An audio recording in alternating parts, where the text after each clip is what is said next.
I'm Mark Bustos, and I'm going to go over 5 tips on using the blow dryer. Tip number 1 is not to hold the blow dryer too close to the hair. You want to hold the blow dryer about 6 to 8 inches away from the hair when drying. And one reason for that is you don't want to burn your own head, and 2, you don't want to burn the hair. Very simple. Tip number 2 on using the blow dryer is not keeping the heat on the hair for too long. Once the hair has been completely dried, you're pretty much done. Because if you leave the heat on the hair for too long, you're going to burn the hair and you're going to dry it out. So once it's completely dry, that's it. Pull away. Tip number 3 on using a blow dryer, use the pressure of the blow dryer to push the hair in the direction you want to wear it. A lot of times, a big mistake I see people doing with a blow dryer, if I were to just go like this,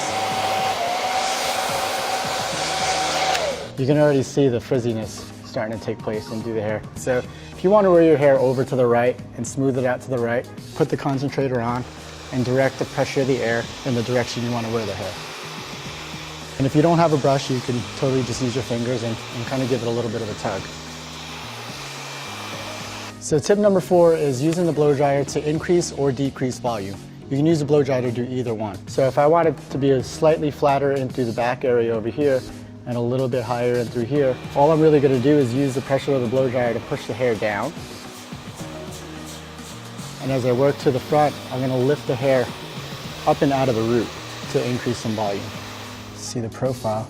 You can see that all this hair has been pressed down and this hair up here has been volumized. Tip number 5 is knowing the hot and cold settings on the blow dryer. Just like your skin, and when you're hot and you're cold, your pores open and close. If you look at an individual hair under a microscope, the outer coating of the hair, called the cuticle, will look like shingles on a roof. So once you put the hot air on the cuticle or shingles, it'll open up the cuticle and you'll be able to manipulate the hair and move it into whatever direction you want to wear it. And once you've gotten the hair completely dry, you hit it with the cold air and it'll shut the cuticle of the hair and it'll kind of seal it and keep it in place. The cold air will also shut the cuticle, which in turn will make your hair nice and shiny and healthy. And now that we've blown it into place, you can really just use a minimal amount of product to keep it in place.